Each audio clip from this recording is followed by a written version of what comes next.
Hi, last weekend I watched Mission Impossible The Final Reckoning, the eighth and apparently last film in the long running series, starring Tom Cruise as secret agent Ethan Hunt, leading his team on various incredible missions all over the world and loosely adapted from the 1960s TV series created by Bruce Geller. This is the second part of a storyline that began with Mission Impossible Dead Reckoning, previously Mission Impossible Dead Reckoning Part 1, but then the film had its title changed after it underperformed at the box office so that the second film wouldn't be saddled with the Part 2 moniker. Ethan and his team are fighting against an AI creature called the Entity, which is threatening to plunge the world into nuclear war. Its human herald, whose name I've forgotten, Gabriel, is a figure from Ethan's past. The world is already collapsing into martial law and chaos, and Ethan only has a few days to avert catastrophe and the end of civilization as we know it. It's the worst Mission Impossible film.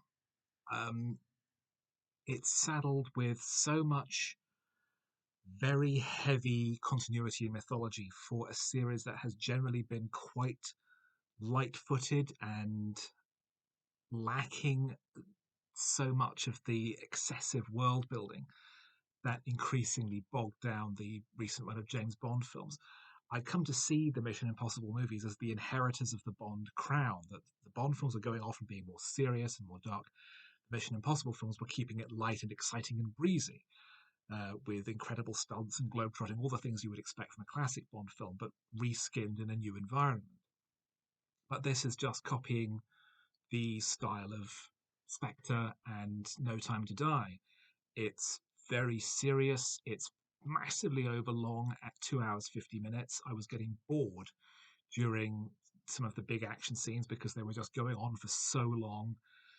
There's a lot of padding, there's a lot of exposition, and there's a lot of calling back to the previous movies, particularly the first and third in the series, which it relies on very heavily, particularly the audience remembering elements of the story. I have a good memory for these sorts of things, and there's some flashbacks to fill bits in, but it really does feel weirdly unnecessary to try and tie everything together into one complete series. When I thought it was particularly funny that even though there are flashbacks and connections to almost all the other films in the series, it pointedly avoids Mission Impossible 2, previously the worst film in the series. Um, but this is really quite bad.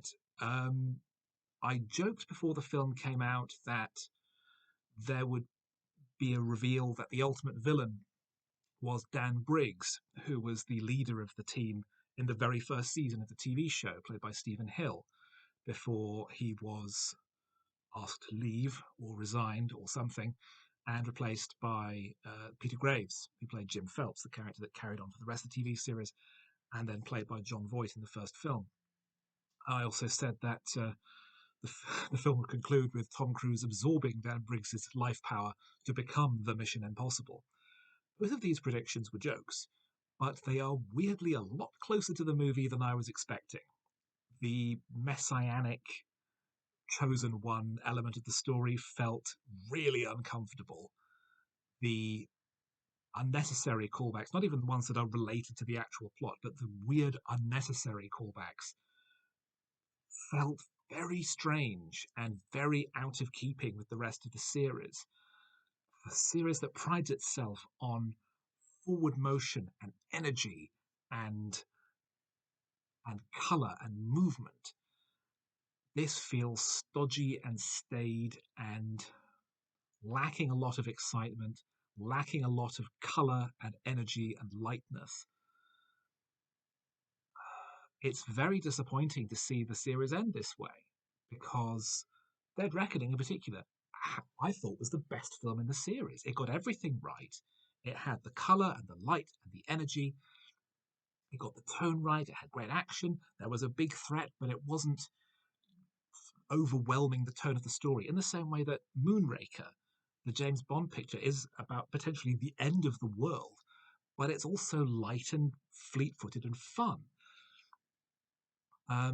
Here, Christopher McQuarrie, co-writing and directing again, fumbles it. It's a really disappointing film, and it looks like it's not catching the audience's tone particularly. It opened at number two at the box office, behind the remake of Lilo and Stitch. And its second weekend, which is happening as I record this, it seems to be struggling as one of the most expensive films ever made, with an estimated budget of around $400 million. It needs to be a giant hit in order to succeed. And although it is performing stronger than many of the other films in the series, it is not going to be as big a hit as it needs to draw level with its finances. This is, I think, very much the end of the road for Mission Impossible, and I think it's probably for the best.